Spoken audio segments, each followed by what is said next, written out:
rolling. We're rocking.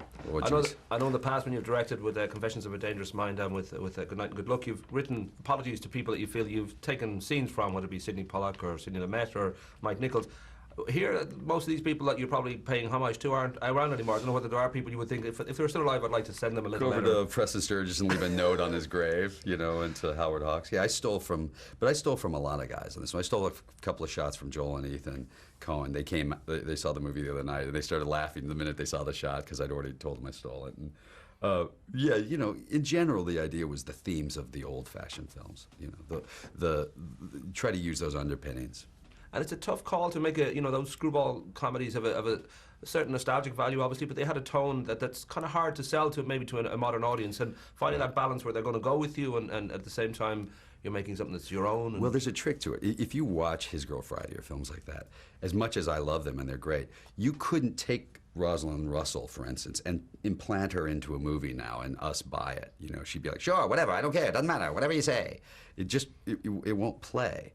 So you have to find that. That's why Renee is such a good actress, too, is you have to find that level that's an accelerated, heightened level of performance, but not so much so that it stands out and it's unwatchable, you know. For the last good few years now, you've taken this path of gambling on yourself, as you say, like making a movie that's going to be successful, but then making a movie that you really love the script and it's going to be a tougher sell. It's a very precarious path to take, because obviously you don't always hit a home run in regards to the box office.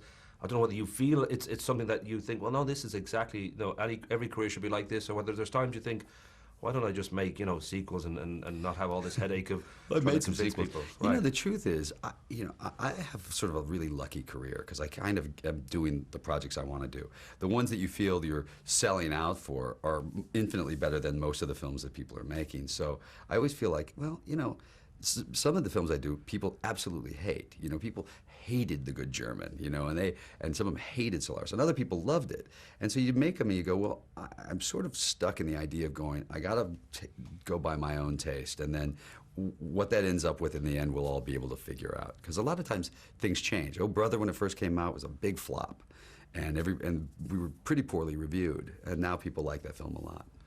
Possibly because of your father, Nick, being a journalist, you've always given incredibly good press, and the press have always seemed to be incredibly good to you, except for someone like Bill O'Reilly, who seems to be your Elmer Fudd out there somewhere. Yeah. But that notion too, would say with Time magazine's recent cover story, the last movie star, I don't know whether that's something that sits okay with you, or whether you think, well, obviously that's a cover story, so it's going to be a little bit hyperbolic. And it was a little hyperbolic. I think it's a funny thing. I think basically what he was saying when you read it, and really nice. It's a really nice article. It's embarrassing because it comes out the day of the Oscars. So I'm sitting next to Jack Nicholson, and he leans over, he's like, "Hey, it's the last movie star," and I was like, I didn't write it.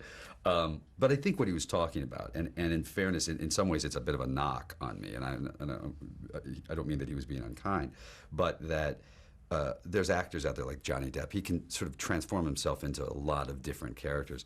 In general, I'm some form of myself in films, and I think that's a reference back to old-time movie stars, and I think that's probably what that meant, although it's embarrassing, when it comes out. I've got to wrap up so very quickly. I've spoken to you a few times now, and each time, up until now anyway, it's always been a case of, I know your great-grandmother is from Dublin, and they went to Kentucky and all the rest, but you've always said you'd like to do a bike trip around Ireland. The last time I spoke to you spoke to Bono about the idea, and you have made it, but it didn't sound particularly good before the cameras rolled, your trip.